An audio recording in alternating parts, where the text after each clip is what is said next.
Today, we're diving into a really powerful story that asks a huge question. What actually makes a nation? And we're going to see how for Eritrea, the answer wasn't found in peace or some ancient shared culture, but was literally forged in the fire of a common struggle. It's an incredible lesson in identity that kind of challenges how we look at the world. So let's just ask it. What is a nation, really?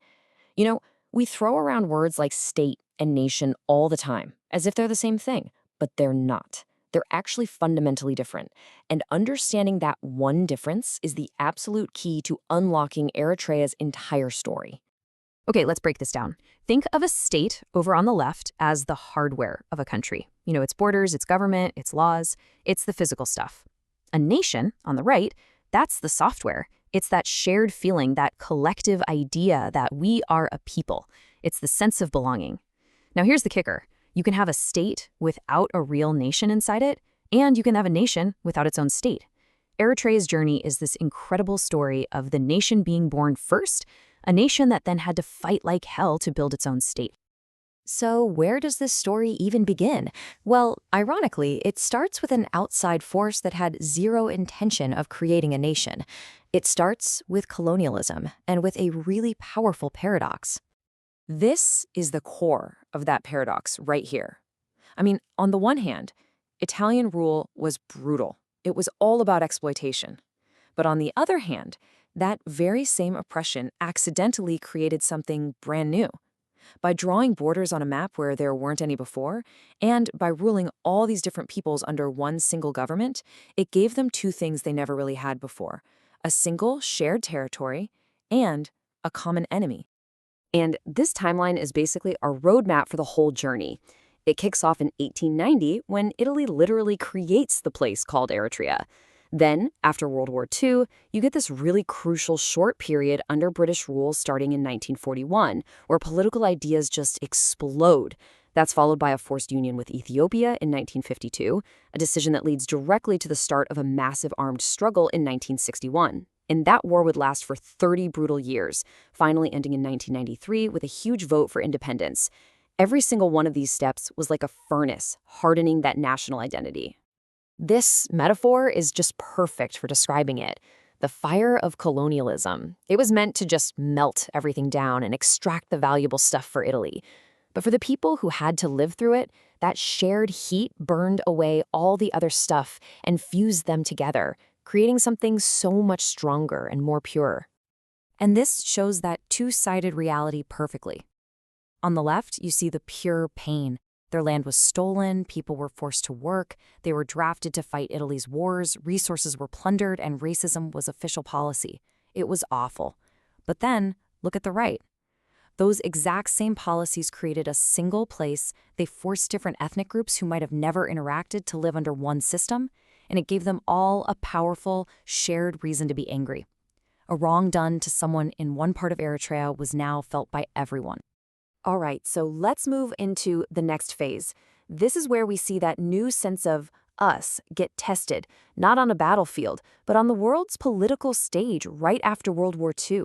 This is where an idea becomes a full-blown movement. So, Italy had lost the war, and now the big world powers had to figure out what to do with Eritrea. And their big idea was simple, and it was brutal. They wanted to literally erase Eritrea from the map. The way the Eritrean people responded, together, was the world's first real proof that a nation had truly been born. You know, you can almost see the logic from the diplomats' perspective in Europe. They looked at a map and saw two groups: Christians up in the highlands who had ties to Ethiopia, and Muslims down in the lowlands who had ties to Sudan. So as you see here, they just proposed slicing the country in two. What they completely missed, what they couldn't understand, was that decades of living under one boot had already created a new, bigger identity, an Eritrean identity that was more important than those old divisions. And this is the moment. This is so crucial. Instead of splitting apart like everyone expected, Eritreans did the exact opposite. Christians, Muslims, Highlanders, Lowlanders, people from all 9 ethnic groups, they came together with one single voice and said, "No, we are one people, we are one nation." The world was stunned by this political unity. But their united voice was just ignored. This quote here from the U.S. Secretary of State at the time, John Foster Dulles, it is absolutely chilling how honest it is. He's openly admitting that from a point of view of justice, the Eritreans were right. But, he says, Cold War strategy and America's alliance with Ethiopia were more important. Right there, in black and white, justice was thrown out the window for geopolitics. And the result of that decision? 30 years. An entire generation lost to armed conflict. When the world denied them a peaceful political path, it forced the Eritrean people onto a violent one. The struggle to become a nation became a fight for basic survival. So this brings us to the final and most defining chapter in the forging of this nation, the arms struggle.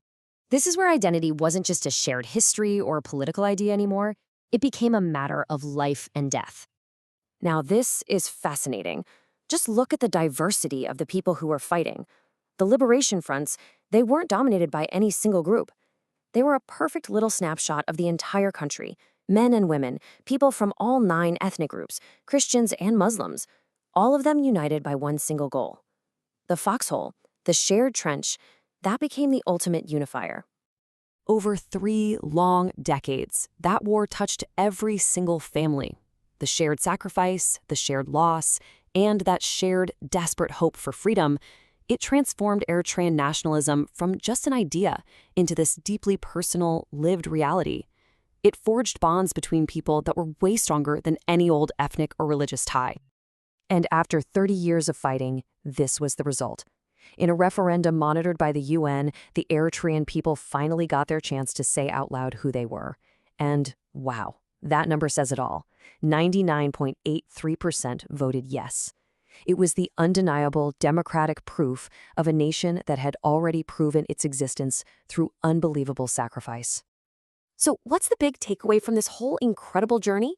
It's a really profound lesson about how you can build a nation, not by erasing everyone's differences, but by actually embracing them. So many new nations choose the path you see on the left, uniformity. They try to force everyone to speak one language or adopt one culture, thinking it will make them strong. But that usually just leads to more conflict. Eritrea, though, consciously chose the path on the right, unity. And this isn't just some nice-sounding slogan. This is their actual national policy. All 9 ethnic groups and all their languages are officially recognized and equal.